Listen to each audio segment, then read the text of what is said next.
اور جزا کا فیصلہ اللہ تعالیٰ کی سنت کے مطابق ہونا ہے، یعنی کہ نیک لوگ جنت میں جائیں گے اور جو لوگ برے کام کرتے ہیں وہ جہنم میں جائیں گے.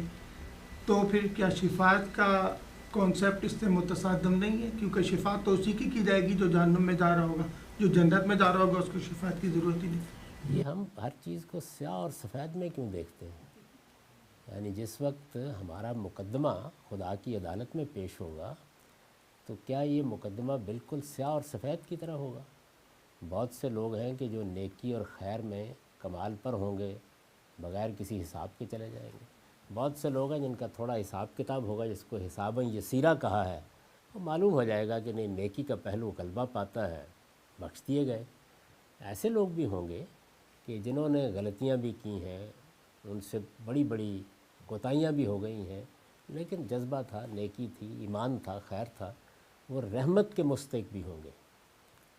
تو ان کے لیے کیوں اللہ تعالیٰ یہ موقع نہیں دیں گے کہ یہ میرا بندہ ہے، بظاہر ٹھیک ہی تھا، غلطیاں بڑی ہو گئی ہیں، معاف کرنے کا ارادہ ہے. آپ لوگ کیا کہتے ہیں؟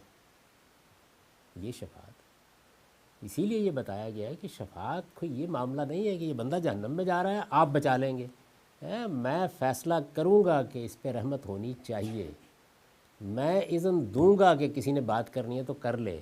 جو بات کرے گا وہ سچی بات کرے گا، کالا ثوابہ، اس کے بغیر کیسے ہو سکتا ہے؟ تو شفاعت اصل میں ایک مرحلہ ہے میرے صاف ہونے کا. یعنی میں نے اپنے آپ کو پیش کیا، اعمال کی بنیاد پر سیاہ اور سفید میں تو نہیں ہو سکا معاملہ، لیکن عفو درگزر کا معاملہ ہو سکتا ہے. میں مستحق ہو گیا ہوں عفو درگزر کا. اللہ تعالیٰ اگر عفو درگزر کا فیصلہ کر لیں گے تو پھر عزت افزائی کے لیے پیغمبروں سے بھی، نیک لوگوں سے بھی کہیں گے کہ آپ کیا کہتے ہیں اس کے بارے میں، کیا خیال ہے، اس کو معاف نہ کر دیا جائے. یہ معافی وہ نہیں ہے کہ جہنم کا مستحق ہو گیا ہے، نہیں، رحمت کا مستحق ہو گیا. تو ایک وہ ہے کہ جو جنت کے مستحق ہو گئے، ایک وہ ہیں جو جہنم کے مستحق ہو گئے، اور ایک ہمارے جیسے ہیں جو رحمت کے مستحق ہو گئے. یہ بھی ایک کیٹیگری ہے. شفاعت ان کے لیے. اس کی بات بڑی لطیف مثالیں بھی قرآن نے دی ہیں. مثلا یہ کہا ہے کہ ایک وہ لوگ ہیں کہ جن سے کوئی بڑی سے بڑی غلطی ہو جاتی ہے، یا ملون السوء بجہالہ، فوراً توبہ کرتے ہیں.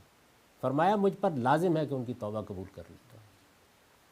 اس کے بعد کہا ہے کہ دوسرے وہ ہیں کہ جو موت تک ٹالتے رہتے ہیں، یہاں تک کہ جس وقت نظر آ جاتا ہے کہ اب فرشتہ ہاتھ میں زنجیر پکڑے ہوئے گرفتار کرنے کے لیے آ گیا ہے، اس وقت توبہ کرتے ہیں، ہرگز معاف نہیں کروں گا. لیکن درمیان میں بھی تو ہے نا بہت سے، ان کے بارے میں خاموشی اختیار کر لیے.